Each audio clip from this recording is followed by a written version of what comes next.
Driving up to the pay station at the Grand Canyon last May, the ranger chatted casually about our plans for the day in the park. My husband, always a tease, said, "I think we might hike to the bottom of the canyon to the Colorado River and back today. What trails do you recommend?" In an instant, her demeanor changed from social to concerned. She glanced through the window of our car at our 6 excited children. "I would strongly advise against attempting that hike in one day with children," was her stern response. What in the world?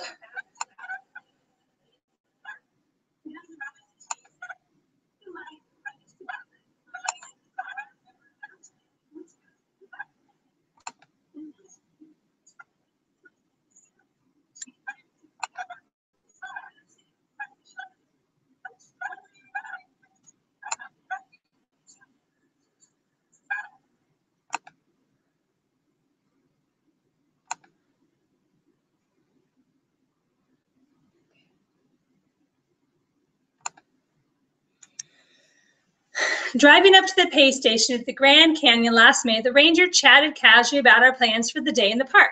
My husband, always the tease, said, "Well, I think we might try to, hike to the bottom of the canyon today, to the river and back up. What trails do you recommend?" In an instant, her demeanor changed from social to concerned as she glanced through the windows at our 6 excited children.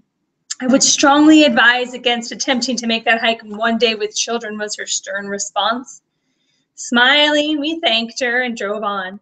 What she didn't know, and what made us feel confident in such a crazy attempt as we walked to the South Kaibab trailhead, was the weeks of planning and training and the adequate water and high-energy snacks we had brought with us that day.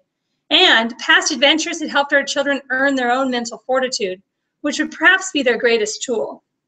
Our 2 oldest sons had worked with our 6-year-old son during our training hikes in the weeks prior to distract him and occupy his mind with make-believe stories so he could meet the qualifications we had set for training hike completion before the big day if he wanted to come.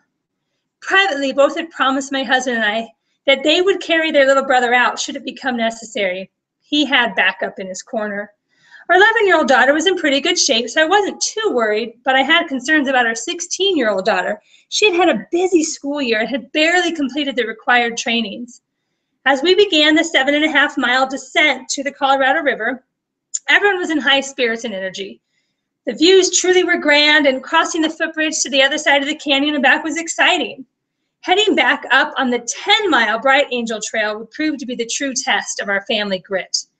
Doing pretty well, and with 5 miles left before we reached the top, we stopped for a snack. It was at this point our 16-year-old began to cramp up, and our 6-year-old began to tire out.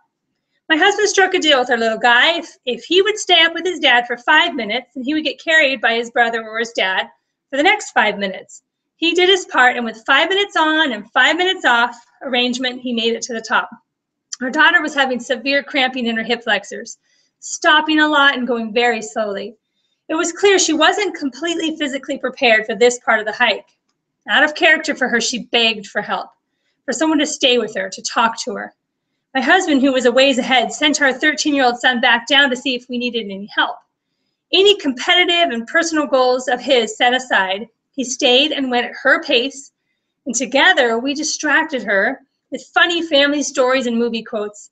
It wasn't long before we had all made it to the top of the canyon. We had done it, rim to river to rim, in one day with 6 children ages 6 to 16. We discovered a few things that day. Number 1, yes, you have to be a little crazy to do grand things. And those grand things take the right kind of effort and unselfish teamwork. When one person struggled where another was strong, we needed to accept and give help. That team unity began with the training hikes, took us through the exciting parts, and continued when the going got tough. We had a stranger shoot a picture of us at the top with the amazing vistas of the canyon behind us and with arms around each other. I look at that picture now and see just oozing closeness, a type of bonding that can never happen by doing easy things. It can only happen by working together to do something crazy, something that the poor ranger at the pay station thought could not be done.